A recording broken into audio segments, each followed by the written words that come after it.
श्रीमद्भागवत चतुर्थ स्कंध एकविंश अध्याय मैत्रेय उवाच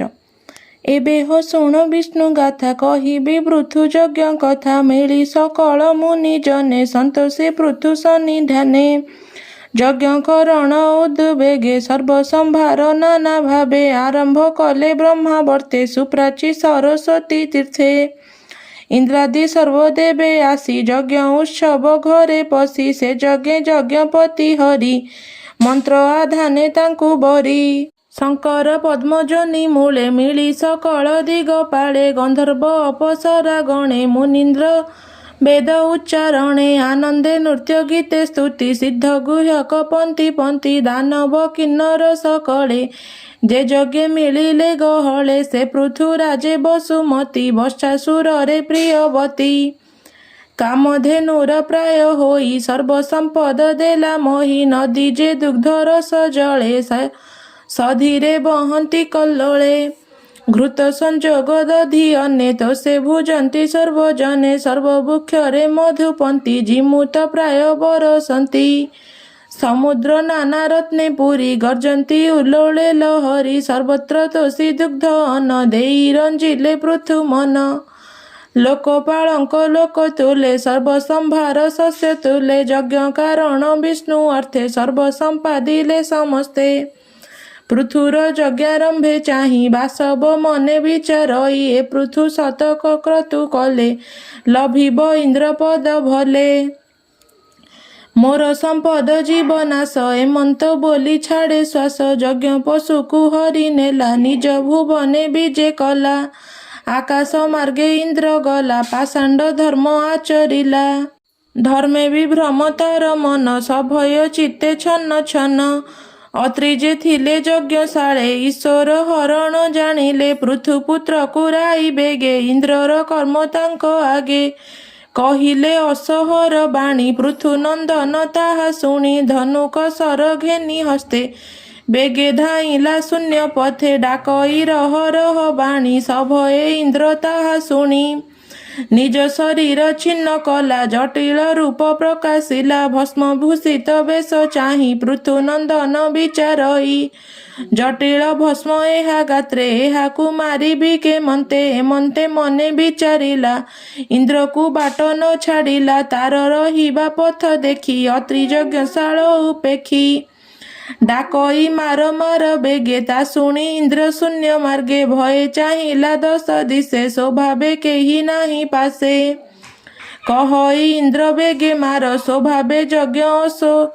चोर एमंत अत्रिर वचने जानी धाइला कोप मने धाइला अति क्रोध करी हस्ती की जेसने केसरी बासव देखी त्रास मने अशोकु छाड़ी अंतर्ध्याने होइला शून्य मध्ये जाई पृथुनंदन विचारई परशु घेनी मोहार से इंद्र को चाहे दश दिशे न देखी पुण्य यज्ञ स्थाने मिलिला अत्रि सन्निधाने ताहाकु रजु हस्ते धरी अत्रि चरणे नमस्कारी तार अद्भुत कर्म देखी मुनिये नाम उपलखी विष्णु उच्चारी पुण्य धाम देले से विजितास नाम एमंते रजनी प्रवेशे इंद्र जे मिली यज्ञ देशे विचारी अंधकार जले अशोकु पुणी नेला बळे यज्ञर जूप तले छळे रहिला सुवर्ण रजुरे अत्रि देखन्ते शून्य मार्गे त्रासे पळाई इंद्र बेगे अत्रि पृथुर मुख चाहि बोइले अस आण जाई ता शुणी हस्ते धनु धरी धाइला घोर नाद करी डाकई रह रह बाणी तार वचन इंद्र शुणी पथे अशोकु छाड़ी छन्ने तक्षणे गला अंतर्ध्याने पुणी से अस धरी करे बेगे मिलिला द्वारे द्वारे पाषांड जन से ही मते रूप प्रकाशिले जगते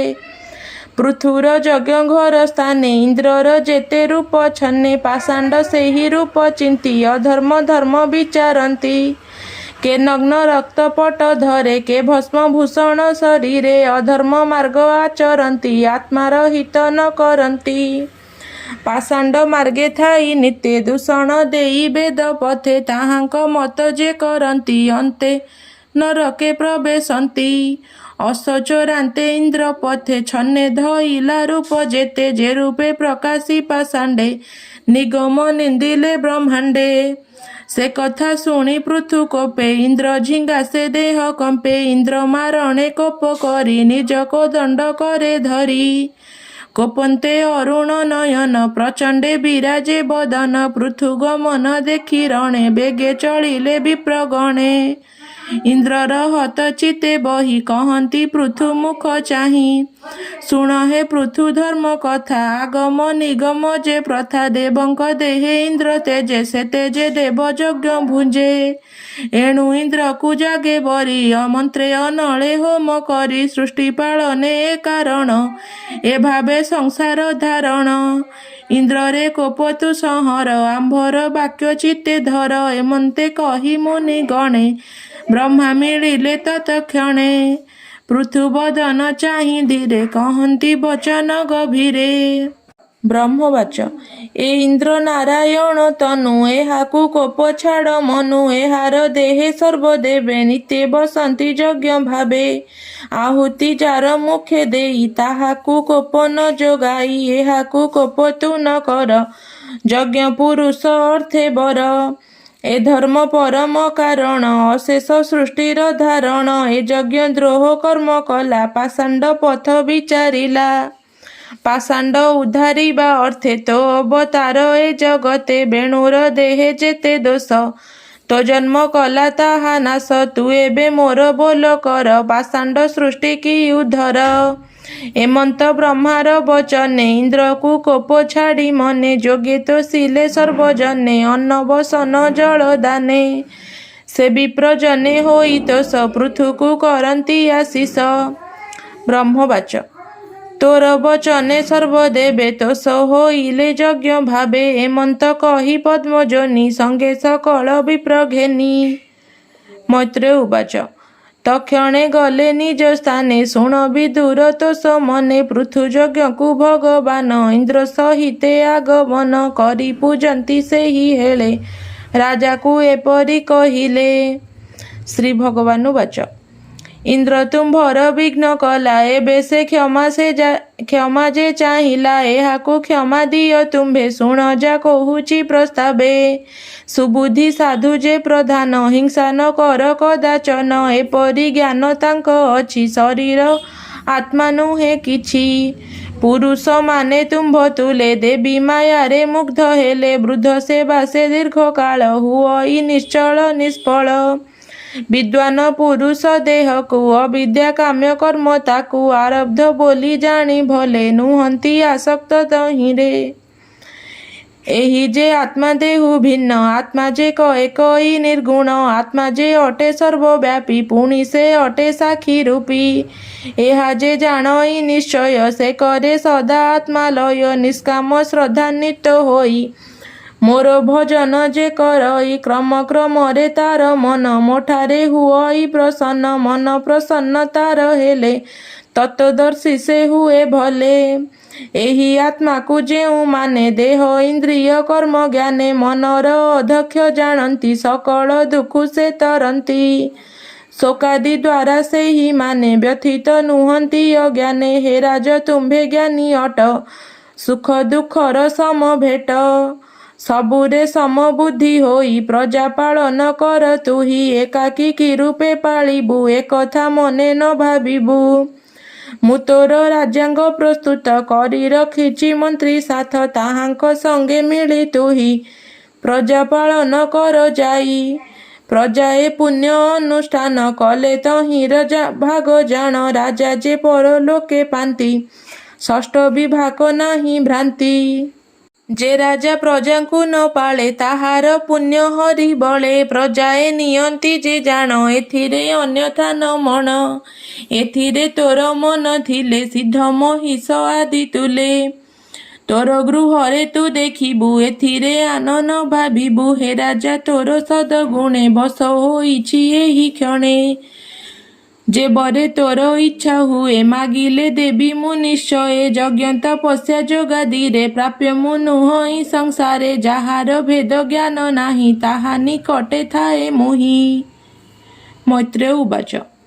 राजा प्रभुଙ୍କ आज्ञा मान मस्तके कला जे धारण इंद्रदेव जे ए समय आपणा दोषे लज्जा पाए राजाଙ୍କୁ क्षमा से मागिला ताहार चरण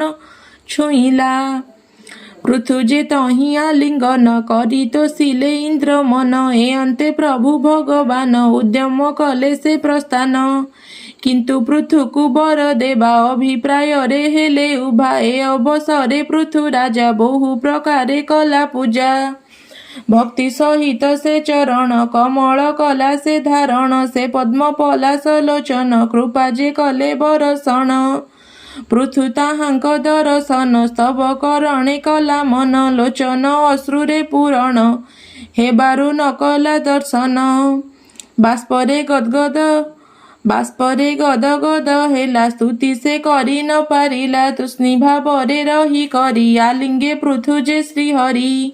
चक्षुरु जल पोछि करी पृथु जे चाहिला श्रीहरि आपणा चरण स्थापिले भूमि रे से जान गरुड़ स्कंधे हाथ देई उभा होइले भावग्राही पृथुरु बाच हे देव देवंकर देव मते दुख निस्तारिब जे व्यक्ति ज्ञानी होइथिब भोग विलास न मागिब नारकी मानकर अछि एहा मु प्रत्यक्ष जानुची हे प्रभु एहा मु मागई 10 सहस्र स्वर्ण देई पुराओ मोर मन भाव शुणिबि तुम्भर प्रस्ताव जहा शुणिन जोगी जने निश्चले थांती रात्र दिने जे मकरंद पान करी ए भव सागर निस्तरी श्रीचरणु जे मकरंद दिय हे परम आनंद एहा मु मागुछि श्रीहरि दिय हे प्रभु दया करी पृथुरु स्तुति शुणी करी कहंती वचन विस्तारी श्री भगवान वाच भक्ति निमित्त अभिलाष होइछि तोहर नरेश